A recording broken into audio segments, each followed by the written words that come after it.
Bonjour, je suis Quentin, autiste en cours de diagnostic et TDAH diagnostiqué officiellement. Je vous souhaite la bienvenue dans cette vidéo du guide d'utilisation de l'outil d'autodiag du trouble du spectre de l'autisme. Dans cette partie-là de la vidéo, nous allons voir la partie de l'outil TDAH vs TSA. Cette page n'est pas un outil d'autodiag TDAH à proprement parler.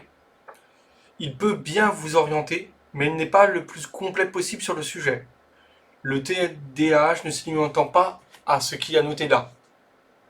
Son but est d'observer les points de convergence et divergence entre les deux. Cela peut vous aider à confirmer le diagnostic de TSA, comme vous amener à vous questionner sur une possibilité de TDAH. Dans ce cas-là aussi, le document est basé sur l'utilisation de la source jointe dans la page de liste source. En l'occurrence, celle-ci, la première. L'autre, la deuxième, est aussi... les deux premiers sont la même source, sauf qu'il y en a une qui est un format PDF, ce que nous on va utiliser là, et l'autre est l'article en ligne. Il y a aussi un autre document qui peut vous servir à comprendre ce qu'est le TDAH. Donc, vous pouvez le lire.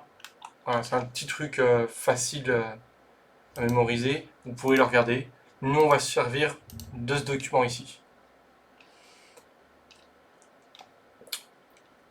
Là, vous voyez, il y a les traits qui sont plus liés au TDAH et moins à l'autisme, les traits qui sont plus liés à l'autisme et moins au TDAH, et les traits communs à l'autisme et au TDAH. Tous, pour revenir ici, tous sont notés. Il n'en manque pas. Donc ils sont tous notés. Là, vous n'avez pas besoin de vous occuper à les copier ou les coller. Ils sont tous notés. La seule chose, c'est quand vous allez lire, en commençant par le haut, je vous le conseille, vous allez lire, là il y a un exemple, une explication de ce terme-là, l'impulsivité. Vous lisez et vous posez la question de savoir est-ce que ça correspond avec mon mode de fonctionnement ou est-ce que ça ne correspond pas.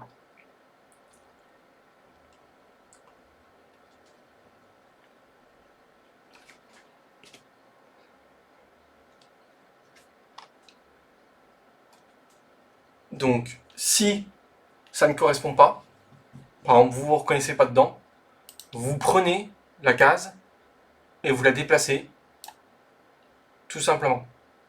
Et si ça ne vous correspond pas, je verrai après, mais vous la déplacez. Et après, vous pouvez déplacer les autres, et ainsi de suite. Et vous déplacez en fonction si vous correspondez ou pas. À partir du moment, donc la première question c'est est-ce que ça ne correspond pas? Si oui, vous le basculez dans ce qui correspond. Si ça ne correspond pas, vous mettez ce qui ne correspond pas. Dans certains cas, comme là moi j'ai et ici, il y a des cas où c'est partiel. C'est-à-dire que c'est partiel, mais ça correspond et ça ne correspond pas en même temps. Ça dépend des situations. Dans ce cas-là, je la mets dans vous prenez la case et vous agrandissez, comme ça la met dans les deux cases. Une fois que vous avez classé tout ce qui correspond et ce qui ne correspond pas, on va établir lesquels où vous retrouvez partiellement ou en tout cas avec un niveau de reconnaissance du trait. Donc pour faire simple, le rouge, ça veut dire que vous ne reconnaissez pas du tout.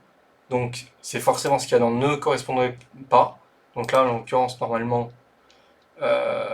c'est censé être rouge, mais je ne l'ai pas mis en rouge, parce qu'en fait, je m'y retrouve en partie. Donc justement, l'orange, c'est je me reconnais, mais pas tout le temps. Donc quand vous vous reconnaissez, mais pas forcément tout le temps dans toutes les situations, vous mettez en orange. Le vert foncé, c'est quand vous reconnaissez assez bien. Et le vert clair, c'est on ne peut pas faire plus précis. C'est-à-dire qu'en gros, ça vous décrit à 100%. Là, il n'y a pas de Donc tout est basé sur les descriptions que vous avez là. Vous lisez les descriptions et vous posez la question. Est-ce que je corresponds pas? Est-ce que je corresponds? Si je corresponds, à quel point? Est-ce que c'est tout le temps ou en partie? Si c'est tout le temps, bon, bah à ce moment-là, on voit. J'aimerais mettre un point sur l'hyperactivité. Comme vous pouvez le voir, là, il y a marqué juste hyperactivité. Je mets un point important là-dessus, c'est pas précisé sur ce document-là, mais l'hyperactivité peut être mentale. Donc là, vous voyez, il y a écrit c'est sauter partout dans la pièce, machin. Sauf qu'en vrai, ça peut être que dans la tête. C'est-à-dire que vous pouvez être hyperactif dans la tête. Et pas seulement physiquement. Et d'ailleurs, même pas physiquement du tout. Vous pouvez l'être que dans votre tête. Donc c'est pour ça que dans des cas, il pourrait être facilement, par exemple dans mon cas, si c'était que hyperactif physiquement, il serait ici. Mais comme en vrai ce trait-là est aussi mental, en vrai il est classé là. Voilà pour cette partie-là. J'ai fait le tour. Donc si jamais vous avez des questions, pareil, n'hésitez pas à passer dans les commentaires, comme j'ai déjà dit dans la première vidéo. Autrement, on se retrouve pour la prochaine vidéo qui aura trait sur le TSA vs la neurotypie. Donc, à bientôt.